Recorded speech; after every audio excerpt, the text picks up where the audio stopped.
नमस्कार दर्शक बंधु जय जगन्नाथ। पवित्र मकर संक्रांति उपलक्षे अनेक अनेक शुभेच्छा और शुभ अभिनंदन। चलित इंग्राजी जनवरी मास 14 तारिख 2026 मसीहा बुधवार दिन पुरपल्ली रे मकर संक्रांति पालन करा जीवो एवं एही दिन ठारू रविंकर चलन मकर राशि रे रहिबो। रविंकर उत्तरायण गति आरंभ हबो। रवि गोटे मास पर्यंत मकर राशि रे रहिबे। ए मकर मासरे पाणीपागर स्थिति किपर रहिबो, आपणकर राशि रे कौन परिवर्तन आसीबो एवं मकर संक्रांति दिन केउ केउ उपाय करिवे से विषय आसंतु जानिबा। मकर संक्रांति ठारू रविंकर उत्तरायण गति आरंभ होइथाए, तेणु एही दिन सूर्य देवंकर उपासना करिबा सर्वोत्तम अटे। एही दिन राशि रे लड़ू प्रस्तुत करंतु गुड़ मिसाई करी एवं आपण यहाकू दान स्वरूप दे परिबे एवं घरे मध्य यहाकू भोजन करंतु। शुभ फल गुड़िक आपणको मिलिबो। प्रातः स्नान करी सूर्य देवंक पाखरे पूजा अर्चना करंतु। जल अर्घ्य सूर्य देवंकु दियंतु। आदित्य हृदय सूतम पाठ करंतु एवं मकर संक्रांति रहुतिबारु घरे संक्रांतिर होम इत्यादि मध्य करिबा आवश्यक। मध्याह्न समय भितर आपण दान पुण्यर कार्य गुड़िक करें। ग्रह विप्र मानू एही दिन घर को निमंत्रण करेंगे, भोजन देवे एवं गुड़ सहित गहम लाल वस्त्र इत्यादि दियंतु। शुभ फल गुड़िक मिलिबो। घरे मकर चाउल भोग प्रस्तुत हब। श्रीमंदिर सहित विभिन्न देवादेवी मंदिर रे मकर चाउल भोग मध्य प्रभु पाखरे लागिबो।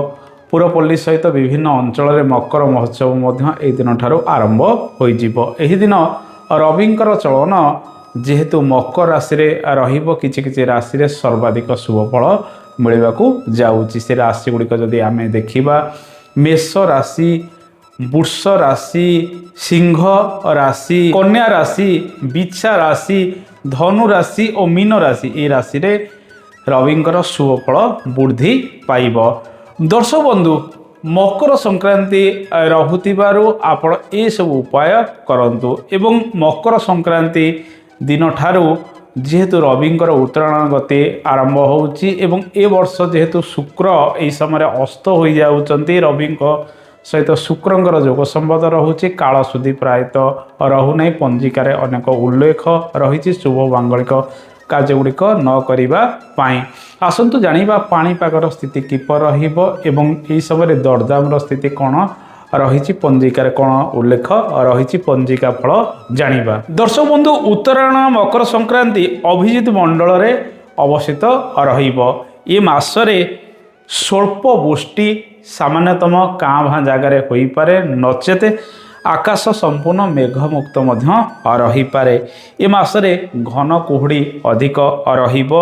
एशिया एवं यूरोपीय देश मानकरे प्रायतः शीतर प्रकोप वृद्धि पाइब। अनेक अंचल तुषारपात हबार संभावना रही। जनवरी मास 16 तारिख रु 19 तारिख, जनवरी मास 22 तारिख रु 25 तारिख, जनवरी मास 28 तारिख रु 31 तारिख, फेब्रुआरी मास 4 तारिख रु 10 तारिख मध्य सामुद्रिक झड़ शीतर प्रभाव वृद्धि पाइबा। तुषारपात द्वारा जनजीवन व्यतिव्यस्त होबार संभावना रही।